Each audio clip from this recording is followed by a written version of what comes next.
તુરિયા હતા થોડા, એ વીણી લીધા। જુઓ કેવા સરસ તુરિયા છે। આ એક નાનું હતું, એ પણ મેં લઈ લીધું છે। તુરિયાનું શાક બહુ જ મીઠું લાગે છે અને સરસ લાગે છે। હવે થોડાક પરવળ હતા, પરવળ પણ મેં લઈ લીધા। પરવળ પણ ચોમાસામાં અને શિયાળામાં ઓછા થાય છે, ગરમીમાં બહુ જ થતી શાકભાજી છે। ત્યાર પછી મેં ટીંડોળા લઈ લીધા।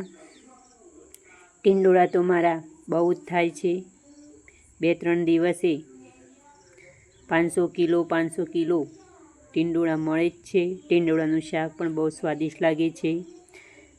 ઘણી એવી જાત હોય છે ટીંડોળાની કે જે ચોમાસામાં જ લાગે છે, પણ મારે આ બારમાસીનો વેલો છે, તો 12 માસ મને ટીંડોળા મળે છે। તમે પણ આવા ટીંડોળા લગાવ્યા છે તો મને કોમેન્ટ કરી અને જરૂર જણાવજો। તો ઘણા બધા ટીંડોળા વીણી લીધા। જાળીમાં ફસાઈ જાય છે, નીકાળવા પડે છે।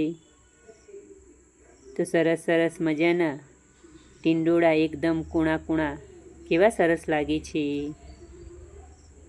તમને ટીંડોળાનું શાક ભાવે છે? ભાવતું હોય તો મને જરૂર જણાવજો કોમેન્ટ કરીને। ત્યાર પછી એક દૂધી હતી, દૂધી જોઈ મેં, તો એ દૂધી પણ મેં તોડી લીધી। તો આજે તો મને ઘણી બધી શાકભાજી મળી ગઈ અને તમને મારો